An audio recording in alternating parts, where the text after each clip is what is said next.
Good afternoon. My name is Sarah Weiner, Program Manager of Education and Practice at the Association of Schools and Programs of Public Health.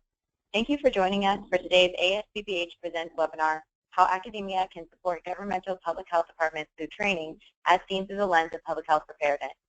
Today's webinar will be 1 hour in length to consist of 2 presentations followed by a question and answer period at the end of the webinar. This webinar is part of the 2016 ASPPH Presents monthly series, which has been designed as a service to CEPH accredited ASPPH member schools and programs in public health. The webinar is being recorded and will be available on the ASPPH website in the archived webinar section soon. Additionally, this webinar has been approved for 1 hour of CPH continuing education credit. 2 housekeeping items of note. While you are in listen-only mode and your lines have been muted, we encourage you to ask questions throughout the presentation by using the question box. We will address your questions at the end of the presentation. I'm delighted to introduce today's speakers, Elizabeth Ablah and Lee Thielen. Dr. Elizabeth Ablah is an associate professor in the Department of Preventive Medicine and Public Health at the University of Kansas School of Medicine, Wichita. Her research interests include community-based participatory research, competency development and evaluation, and emergency preparedness. She has been involved in numerous projects with ASPPH, including development of competencies for global health, as well as core public health preparedness and response competency frameworks. Dr. Ablah received a Master of Public Health from the University of Kansas School of Medicine, Wichita, and a Master and Doctorate in Community Psychology from Wichita State University. Lee Thielen is a consultant on public health issues with a special interest in improving the infrastructure for public health. Her recent work has been with the Multi-State Learning Collaborative, Lead States in Quality Improvement, Community Practice for Public Health Improvement, and Gaining Ground. Recent research looked at incentives for accreditation and the costs and legal foundations for the prerequisites for the Public Health Accreditation Board. She has a master's degree in public administration from the University of Colorado. I'd now like to turn it over to our first presenter, Elizabeth Ablah. Elizabeth, you should be able to advance the slides. Great, thank you. Good morning, good afternoon to all. We're very excited to be able to present some of the work that we've done with ASPPH and the CDC. So this presentation is going to be about how academia can support governmental public health agencies through training. And we really are using a public health lens around specifically to preparedness. So the purpose of our project was to examine CEPH, or Council on Education for Public Health, accredited schools and programs of public health engagement, perceived barriers, and factors associated with the level of engagement of core public health preparedness and response competency frameworks in academia and in public health workforce development. So very pleased that CDC and the Office of Public Health Preparedness and Response and ASPPH was able to provide funding for this initiative. We're so very pleased. So in order to do this, I started looking at the academic community, and Lee's going to talk a little bit about the practice community. So the CEPH accredited ASPPH member schools and programs of public health, so you can see the breakdown of who we were targeting. They're out of the 14 PERLs, or Preparedness and Emergency Response Learning Center. There were 13 that responded and were interviewed. Of the 9 PERRCs, or Preparedness and Emergency Response Research Centers, 8 were able to be interviewed, and 22 of the 38 non-PERLs and PERRCs ASPPH member schools were interviewed, and 8 of the 20 sampled programs of public health were interviewed. And you can see the types of folks who we interviewed, predominantly deans and associate deans, and professors of all ranks. A little bit of context for you and for the rest of the initiative and why we were doing this work.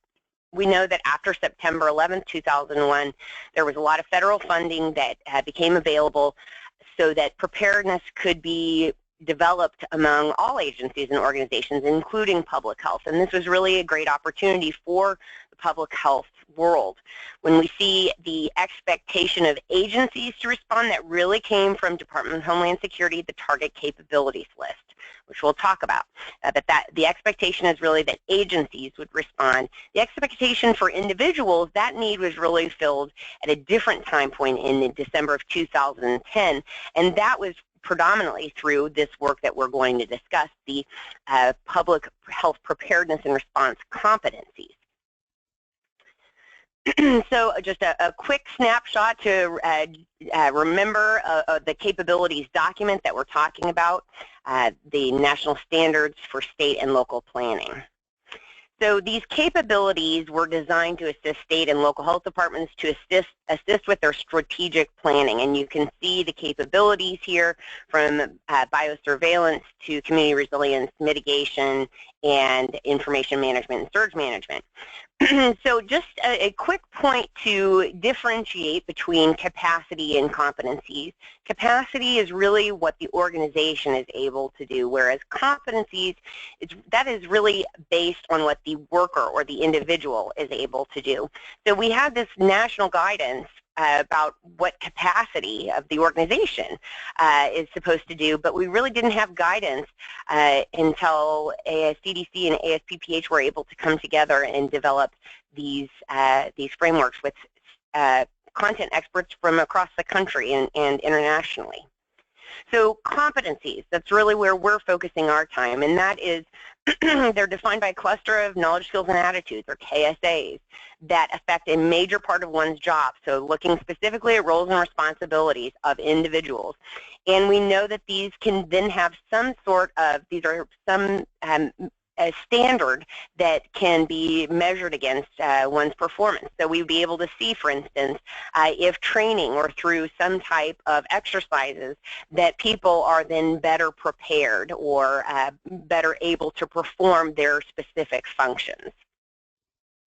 There are 3 competency models that we looked at through this project, and that was the public health preparedness and response competencies, which we've been discussing, the public health preparedness and response competencies KSAs, or knowledge, skills, and attitudes, and we'll talk about that a little, and then also the master's level public health preparedness and response competencies developed in 2011. So the 3 competency models. Now, what do they all have in common?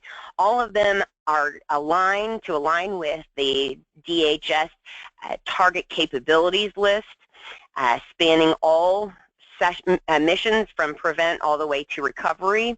These are all to supplement existing core public health competency models. So these are not standalone. They build on the work that's already been done. And they were developed with dozens and often hundreds of national experts who are academics and practitioners. That is absolutely essential to this work.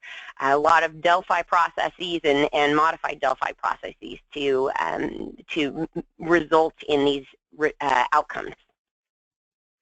They all apply to all hazard scenarios, and they are behaviorally based, so we're looking at observable actions, and all are designed to inform curricula. So let's dig into the first of these models. So the public health preparedness and response competencies. So just a reminder of what this looks like. The first version here that was developed in 2010 and released in 2010, these 4 domains, model leadership, communicate and manage information, plan for and improve practice, and protect worker health and safety. And then underneath those 4 domains are the competencies. And you can see below there are several other components such as public health core competencies and emergency preparedness sets of competencies. So who is the target audience for this? The mid-level worker was really the target audience for this model. And that's really an important distinction to make, and I'll make again in my comments later. This really is targeted for the mid-level public health worker with either 10 years of experience and a bachelor's or higher degree, or 5 years experience with an MPH or higher. So this is a really important distinction. We were not targeting the academic community in terms of folks in their academic careers. That was really for that was specifically targeting the academic community was targeting the master's level.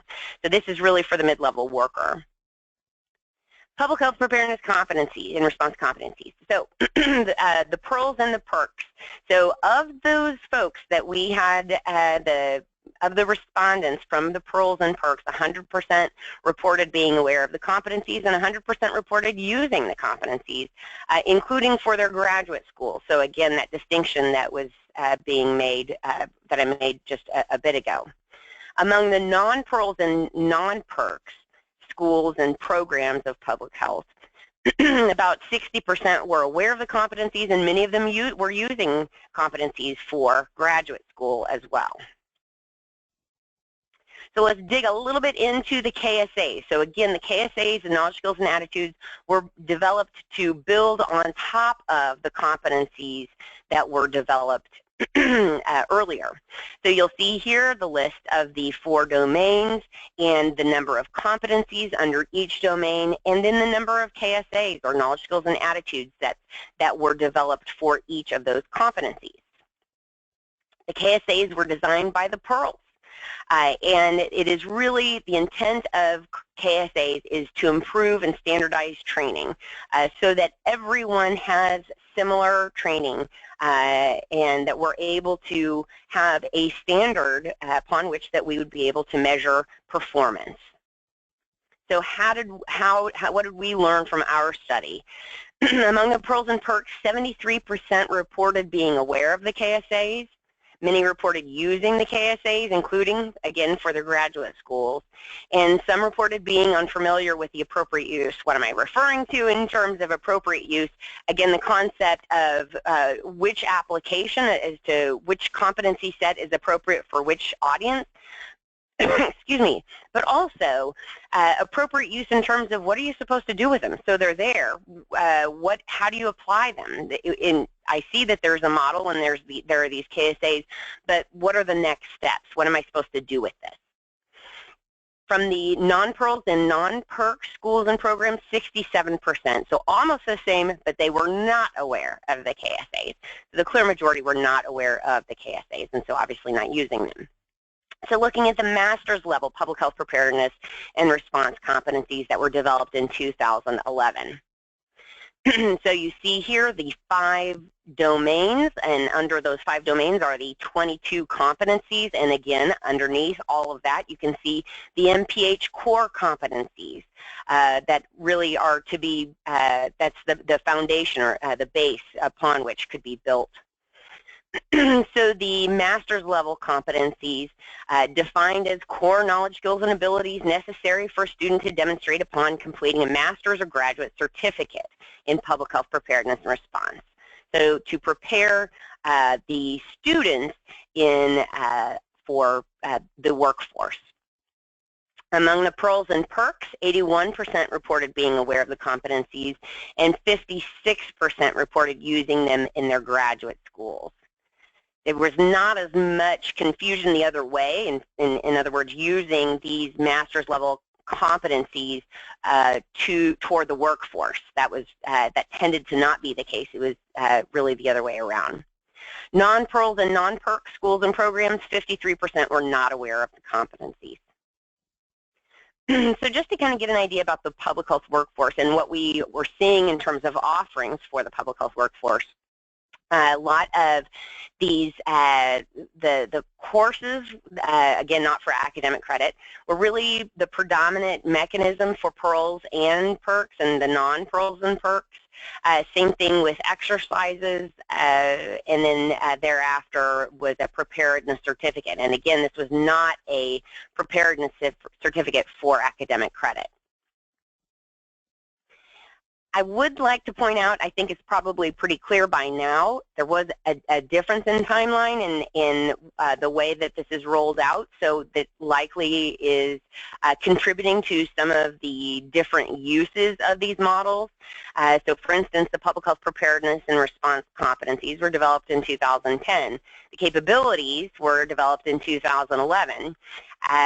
So you would think that the public health preparedness response, preparedness and response competencies could be used earlier.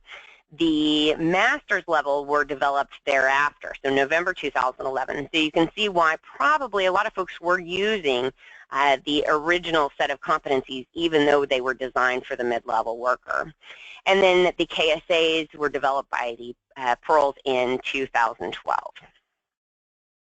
So just a couple of comments to make before we transition over to Lee to hear more about the workforce, whereas I was really looking at interviewing academics. I would like to just point out the contrast and the relationship between capabilities and competencies. We obviously know that academia plays a very important role in with government public health agencies, and especially through training and evaluation of the public health workforce. However, we often know that the training that is requested of the academics tends to not be competency specific. It tends to be more topic driven. And so it's become pretty clear that we need to compile a list, and I know there are some efforts that have already been underway for compiling lists of training materials that have been developed so that we're addressing the competencies at the same time as addressing the topics.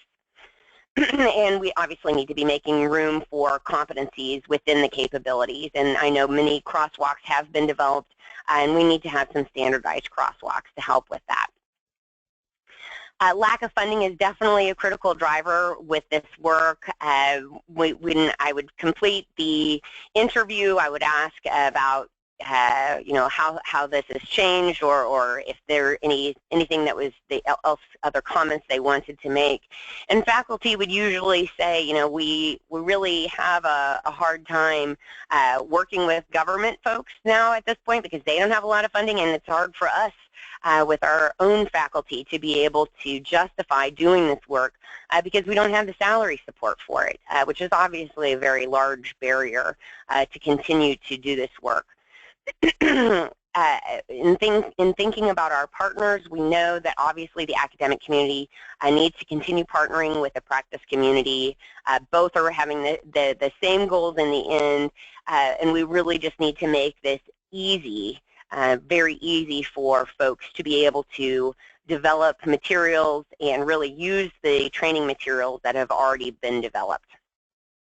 And then finally, in terms of sustainability, when we asked folks about their thoughts around how we could make these models more relevant or have more training and getting more people to be aware of these models, we really heard consistent messaging around how we need to be integrating this into core MPH.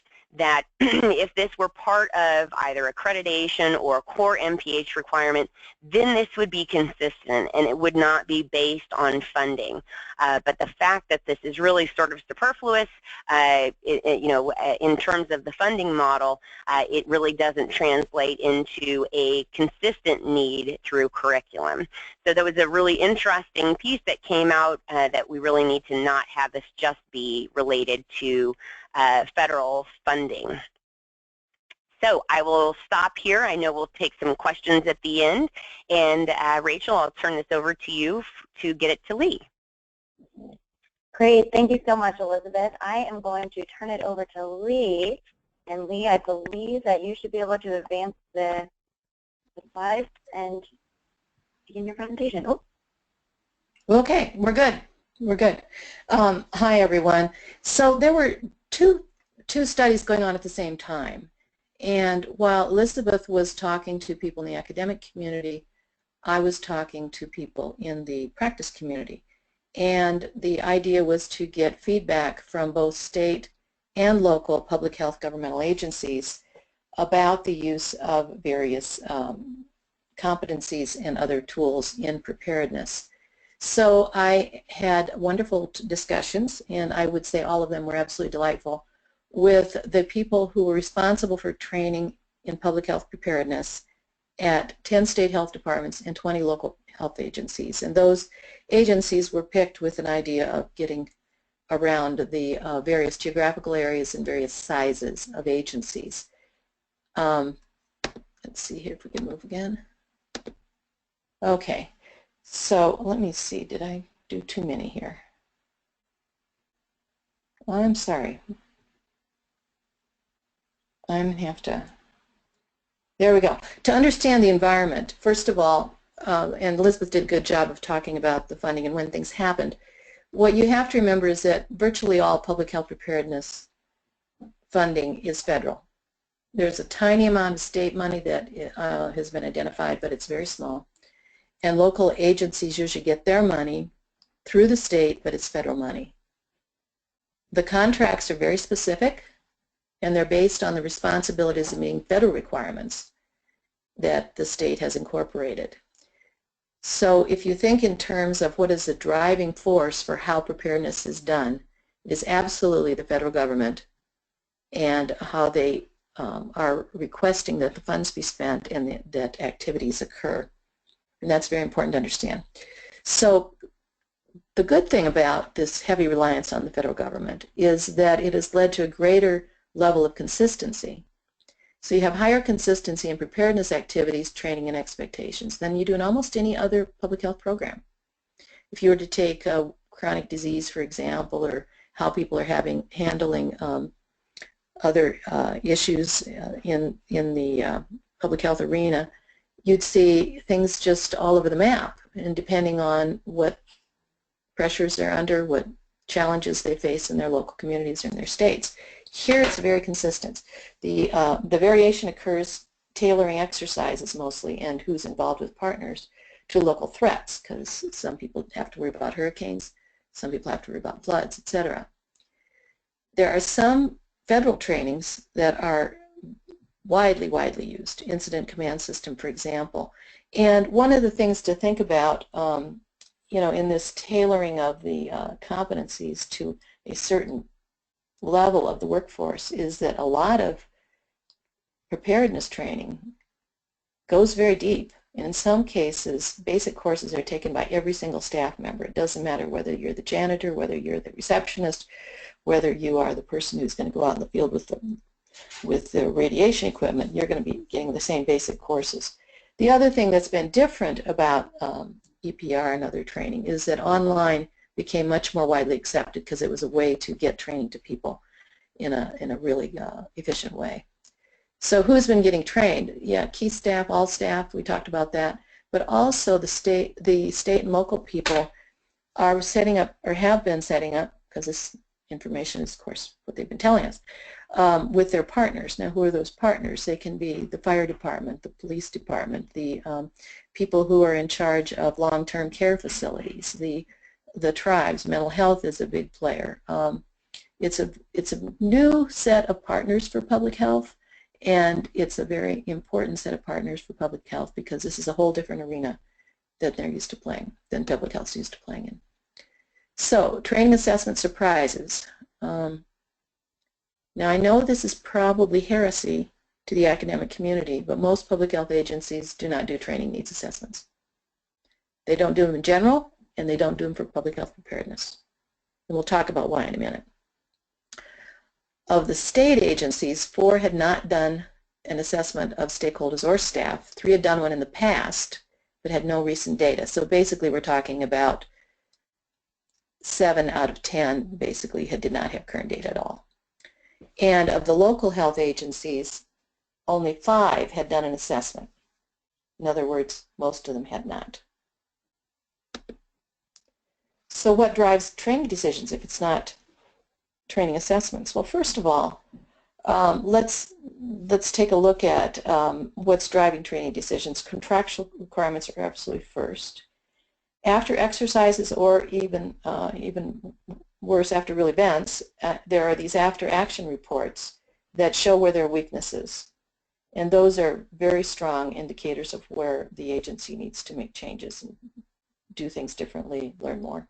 Drills and exercises. Emergency response plans then lead to, okay, it's in the plan, but we really don't know how to do it.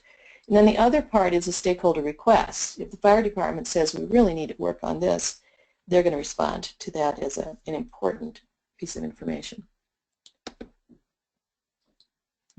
And before we talk about this next slide, I'd like to say a little bit about why training assessments probably are not as important in the practice community.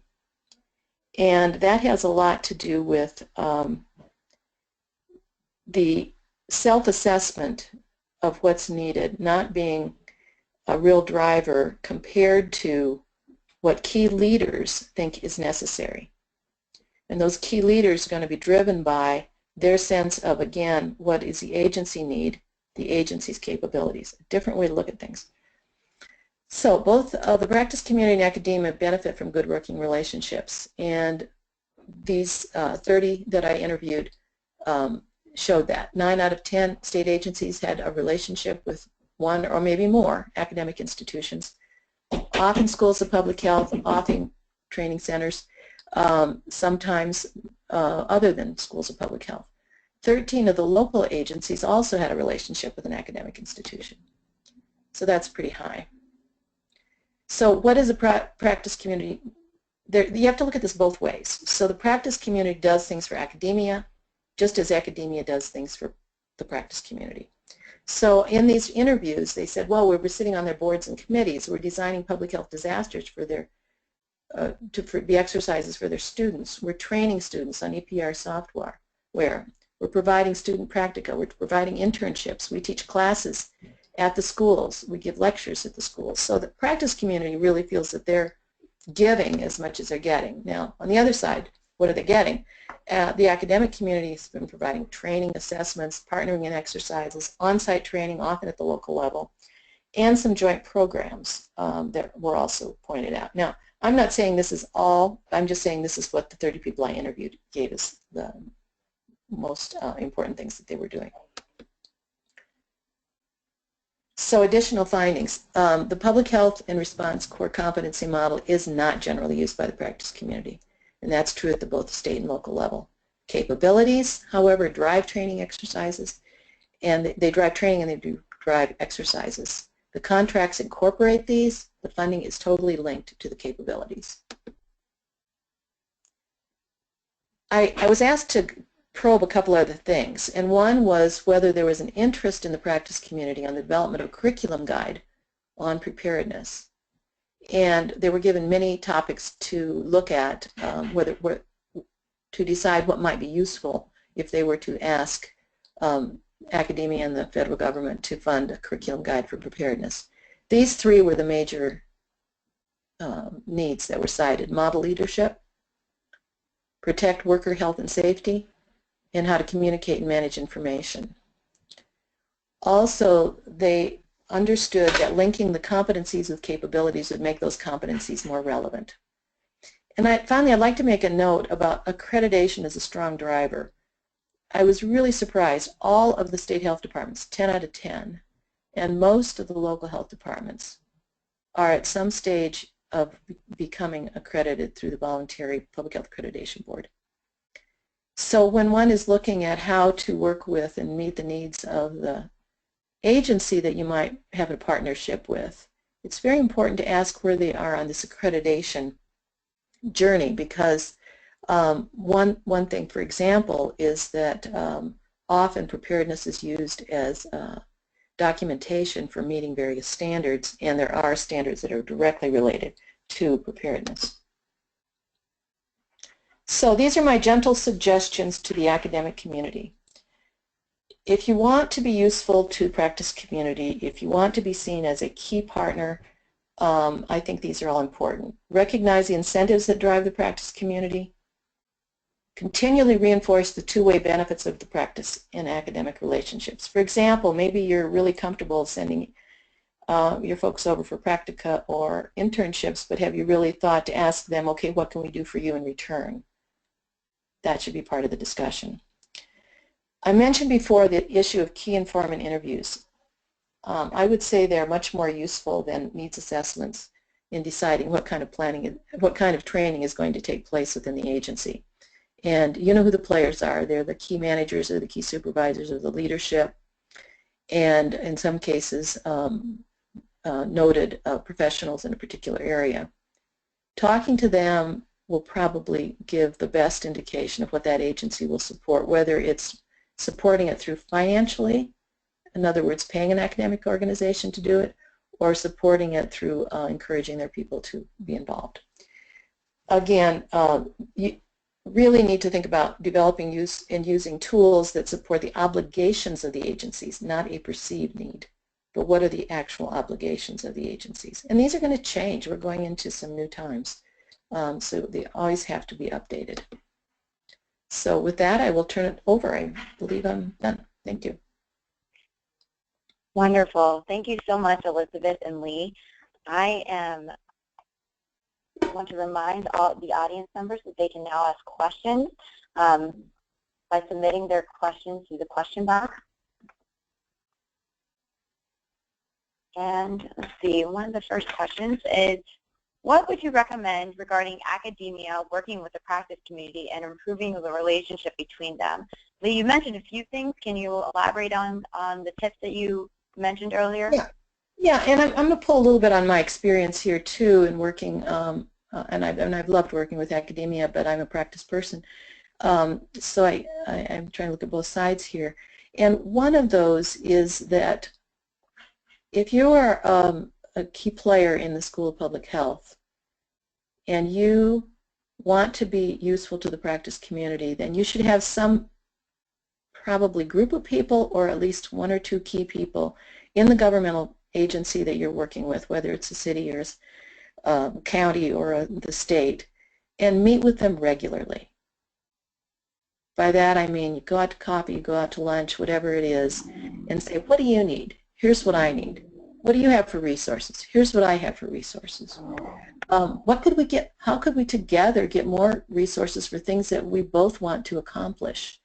But building those relationships is absolutely key, and I think it's lacking on both sides of the equation in many, many areas. So I'll stop there.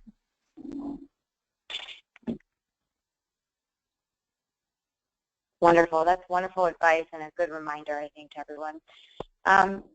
I think this question is for Elizabeth. The competencies seem to be too broad to be helpful in directing training. What is the reasoning behind even having them, considering how broad they are? Yeah, it's something I heard very frequently in some of the interviews. A lot of folks are thinking that competencies are too broad, that the domains are even broader, but when we're thinking about like a domain, for instance, of model leadership, that's really broad. So can't the competencies be more useful in helping us understand what that means? So, for example, solve problems under emergency conditions. A lot of people think, well, okay, what are we supposed to do with that? And so a lot of folks were really thinking it's not that helpful to have a competency that is so broad. But in actuality, it's really useful to have those as a starting point. And it's not that you will become competent by seeing that competency. You actually have to have the KSAs to be able to understand what all is involved, what are the competencies that are associated with that competency. So the specific KSAs really help operationalize each of the competencies in a way that's much more meaningful, and then see the competency as in a way a checkbox that's addressed after those KSAs have been appropriately trained upon and addressed to satisfaction. Great, thank you. That's really helpful. This next question, I think it says, could Lee reiterate some of the incentives for practice folks to engage with academics? She mentioned finding ways for academics and practitioners to have win-win activities. So what incentives bring them together? That's a good question, and the best one is money. If you don't have money, we'll go into other things. By that I mean you can buy a lot of goodwill with resources that give a legitimacy to you or my partner, even when it's not a lot of money on either side, and that's really important. The other thing is, I think that there are more commonalities than are used, are exploited between what the values and what the two parties can bring to the table and want to do for their communities. And here's an example. One of the best things that I saw done to create goodwill at the School of Public Health is unleashing graduate students that really needed experience in assessments to help communities with their community health assessments in a very structured, organized way through the classroom. So it was not a, oh, I'll show up for one day and be useful, but gave something so concrete back to the community and gave such really valuable experience to those students. So looking at joint ventures like that, I think are just wonderful. In the preparedness field, for example, the exercises.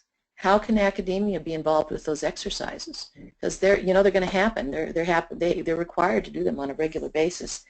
And what is the role that academia can play with that?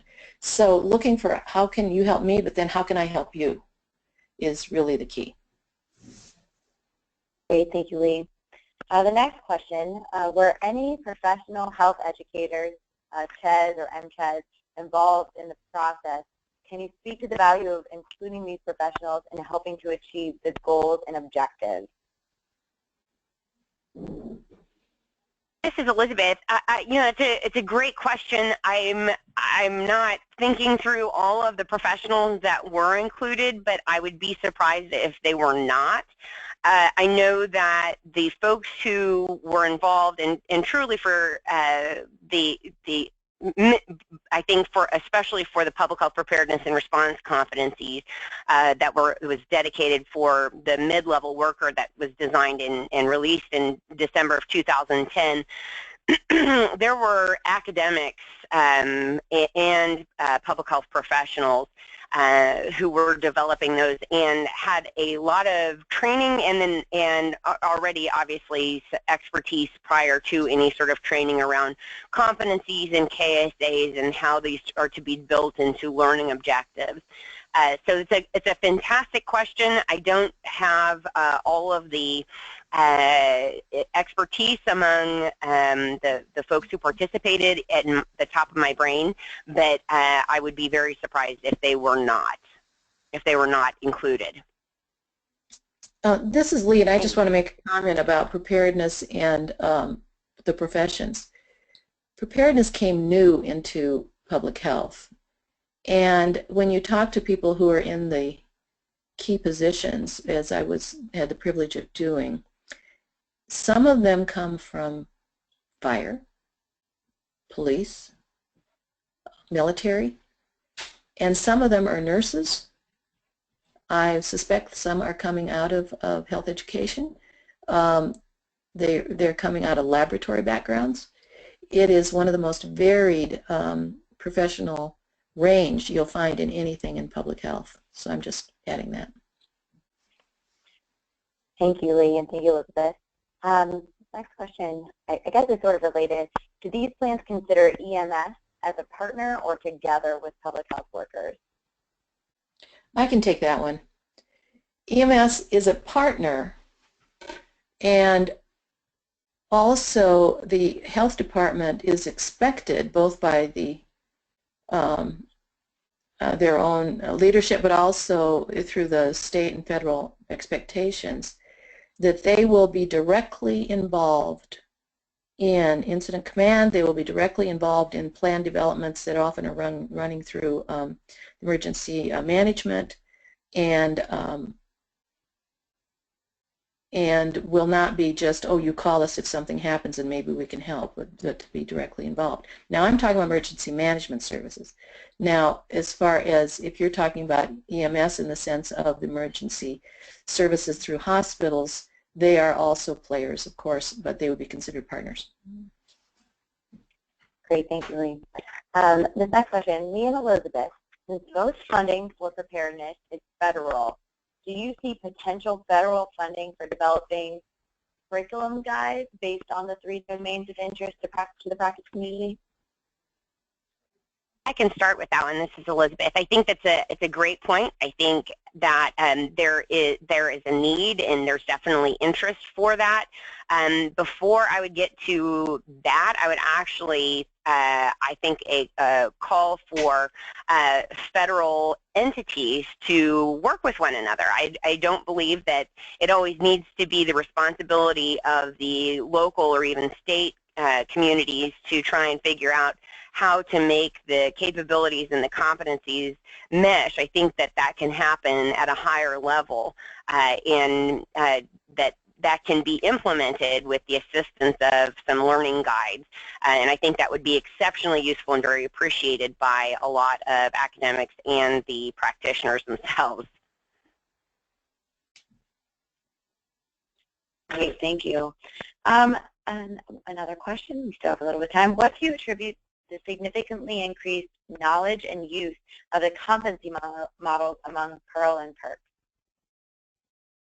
This is Elizabeth again. Yeah, it's something that probably did not mention or was not clear. The PERLs and the PERRCs were very involved in the development, especially of the public health preparedness response competencies, and they really very much, they were the folks who developed the KSAs. A lot of the same folks were involved in the development of the master's level public health preparedness and response competencies. But there is definitely an institutional memory that's much stronger there among the PERLs and the PERRCs, because that was part of their task to develop.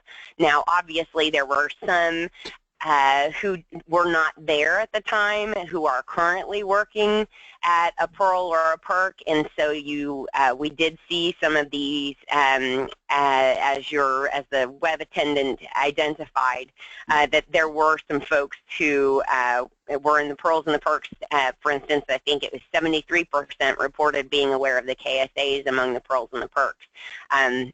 And so obviously the folks who were responding were not aware of the KSAs anymore, but obviously at one time they had been. So again, that really speaks to a little bit of institutional memory and how some of that is being lost. And if we are thinking about this sort of as a superfluous type of set of competencies, that this is going to happen, but there really might be a need or a consideration of having these be integrated into other sets of competencies like the core competencies. Great, thank you. This question is a little more specific. Maybe you all have some thoughts on this. Are there certain factors to consider, for example, local public health or the community, if a doctoral student decides to do their project on disaster preparedness, particularly with a focus on timely medication distribution? So maybe that can be generalized to doctoral students doing their work in preparedness generally. I'm not sure. Yeah, this is Lee. I'll just say a couple things. One is, if I were a doctoral student, unless I was in a very large community, I would be talking to the people at the state, because that's where you're going to see a lot of the practices and policies and how distribution works. And you know, depending on the type of research one wants to do, every single state has a system, has a plan, have people responsible, and it goes into the hospitals as well, goes into other key providers in the community, and I think it would be a very interesting area to work with, so go for it.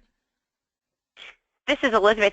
I'm not sure that I completely understand the question, but I'll give it a shot. I think when you're thinking about factors to consider, I would certainly look at from the academic perspective and the competencies for the individuals in addition to the capabilities, and make sure that there is that crosswalk. I think that's a critical piece that tends to get lost, and I think both can be measured. You just have to be diligent at measuring both of them. One interesting piece of study, I think, would be to look at where communities have been really successful and maybe where they haven't been in being able to deliver, whether it's vaccine or it's needed supplies, because you have real-life examples. And by getting into after-action reports, which I think might be made available to you in that kind of study, I think that would reveal what success factors are, which is, you know, pretty important to have better work in the future. So that's another area to look at. Great, thank you both. And then this last, it looks like we might have one question left. And it has to do with a question specifically about public health nurses. And this person said that she was deployed by the Red Cross in North Carolina for disaster relief operations after Hurricane Matthew. And she was, the public health nurses there who were in the shelters were only, I guess, were limited in their ability to respond, saying they could only put on Band-Aids. And just this person is just looking for some just feedback about their capabilities and their ability to act in those instances. This is Elizabeth. Wow. I'll say that's horrifying, but it speaks to the very need for this work. Quite frankly, we don't always have bioterrorism, but we do have lots of different types of emergencies that we need to be prepared for.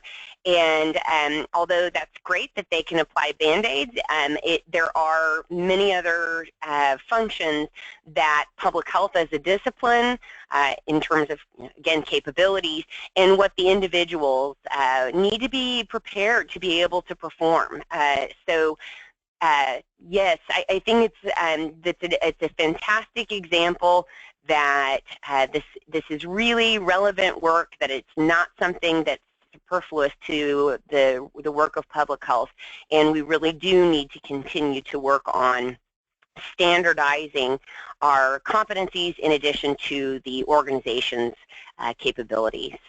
Thank you for the example. Yeah, this is Lee, and of course I can't speak to a specific example that was happened in North Carolina. I can speak to other examples of the nurses in a county that had terrible wildfires here in Colorado, and that they were totally, and they knew and they were practiced on it, and they knew how to put it together, ran all the shelters, all the safe places that people could go to, and many, many people had to evacuate. And it went very, very well. So I don't know whether that particular example in North Carolina had to do with how your practice laws are written in North Carolina, or whether there was not medical oversight, because every agency should have that anyway. I certainly can't respond to that particular example, but there's no reason for that to be the case. And almost all the major departments have Medical Reserve Corps, and I suspect that maybe you're part of the Medical Reserve Corps. And if so, thank you so much for doing that. That's a wonderful thing to do. Okay, it looks like we've addressed all the questions. We'll give another 10 seconds or so to see if anything else comes in. But thank you, Elizabeth, and thank you, Lee, and thank you all for joining us today. As a reminder, this webinar has been recorded and will be made available on the ASPPH website in the archived webinar section soon at the address currently listed on your screen, and you are eligible for 1 hour of CPH continuing education credit. Additionally, there are some other ASPPH Presents webinars that are coming up that you may be interested in joining. So they are listed on your screen, and all are available on the aspph.org/events page, and you can register for all of them there and find out more information. And lastly, please save the date for the 2017 ASPPH annual meeting and the 2017 Undergraduate Public Health and Global Health Education Summit, both to be held in Arlington, Virginia. Thank you again, and this webinar is now adjourned.